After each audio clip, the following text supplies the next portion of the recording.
You know, sometimes life is a strange thing. I remember when I was 20 and a bit, I was studying in the university, and what really interested me then was the library, because, you know, computers didn't exist, there was no Google, and I spent more and more time in the library reading old books. I think Pavlov once said, if you want to get new ideas, read old books. And I thought, okay, what old books can I really get into? And I thought about the books written by the Essenes, the Essene Brotherhood that lived 2,000 years ago and a bit before in the area of the Dead Sea in Israel, in the caves of Qumran. So I looked in the university and I found in the library a book that referred to many of the things they used to do. And this is from historians in those days who wrote about them, Josephus Flavius and others. And then I managed to get hold of photos on big paper of their scrolls. I know today you can just press it on Google and get the images, but then it was not so easy. And I borrowed them, I took them home, and there were about 50 pages that if you put them side by side, you'd get this whole scroll written in ancient, before Hebrew language. And I put them all up on the wall in my bedroom, round and round the walls. And I took photos from the area. And I really immersed myself into the place and the people, reading about the early days of Christianity. You know, John the Baptist was an Essene. And at a certain point, I found myself having these lucid dreams, very strange, like for a moment I was somewhere else. And waking up with this feeling that maybe I met someone.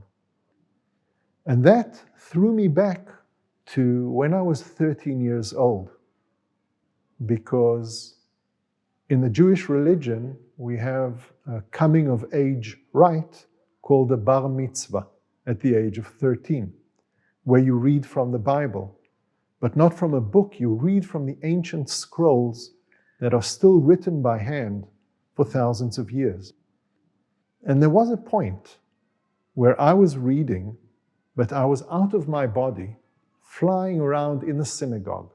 And I remember the feeling of looking from above at the people from behind and seeing myself singing the song you're supposed to sing. And this out-of-body experience, or astral experience, later became part of my life when I started training and learning how to do it. And I understood those dreams might have not been just dreams about Qumran, but maybe something in me somehow went and came back. You know, they used to do what is now called sun gazing and collect energy from the sun. They used special rituals to do with earth, with water, with air, and of course fire.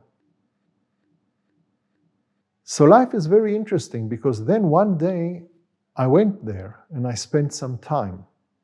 And I went down there with a group of people, and we created a sacred area, this big round circle that we cleaned up in the mountains, out of reach from where people usually go. And in it spent a night doing special meditations, astral meditations. Now, life goes on, and a few weeks later, I get a call from a lady in Turkey who says they're going to be visiting Israel and that they'd really like to meet me because they saw one of my videos about healing and they're interested in healing. And then I meet with them and they're telling me about this incredible happening they had in Qumran, where they went into the mountains where nobody goes, and they found this perfect circle. And I told him, I made that circle just a few weeks ago. And this group of people and myself and others have become very much intertwined in our work. I live in a village, and they came to visit it here in Israel, and they decided they want to have a village in Turkey. So I went there, and we chose a place and started it. And that's really like, if you have a thought and you want to realize it, then mind and matter, you put it to your mind. The mind is very, very powerful, and it goes to matter. It materializes. Today there's a village there. So I don't know, I'm just kind of rambling along, but life is really interesting. And if you're interested, study these Essenes. They're very, very interesting.